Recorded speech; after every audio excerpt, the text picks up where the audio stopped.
Welcome all of you to my video. In this video we are going to see chapter 4 geometry example 4.15.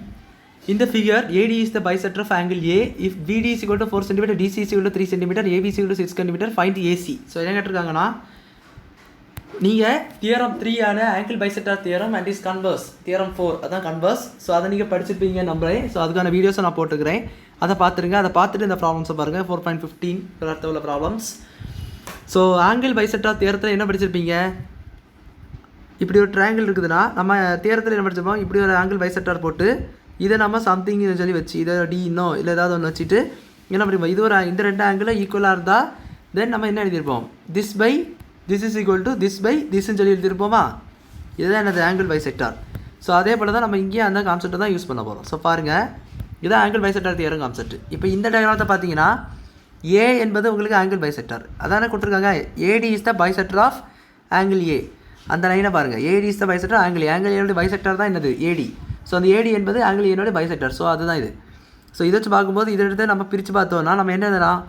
AB by AC is equal to BD by டிசின்னு எழுதலாமா? So அதை மாதிரி எழுதிக்கங்க. So by ABD that is nothing but angle bisector theorem. So by ABD இல்லை AB theorem இல்லை angle bisector theorem. So that is your wish. இதுக்கெல்லாம் angle bisector தியரம்னு எழுதுங்க.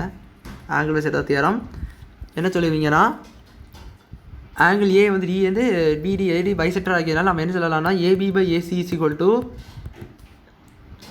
பிடி பை டிசி. ஸோ இதில் தேவையான வேல்யூஸ் 3 வேல்யூஸ் கொடுத்துட்டாங்க. பிடி என்பது 4னோ, டிசி என்பது 3னோ, ஏசி தெரியாது, கீழே ஏசி தெரியாது, ஏபி என்பது 6னோ கொடுத்துட்டாங்க. நான் need to find AC. So என்ன பண்ணுறேன்னா இந்த கிராஸ் மல்டிபிள் எடுத்துக்கோங்க. So 4AC is equal to, so 4AC இந்த சைடு வரும், நான் இந்த சைடு எழுதியிருக்கேன். 6 3 sir 18. So AC is equal to 18/4.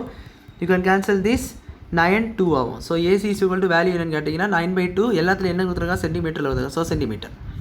AC value என்னதப்போ 9/2 அல்லது AC இன்னொன்று எழுதினா AC இஸ் ஈக்குவல் டு 4.5 சென்டிமீட்டர்னு எழுதிக்கலாம்.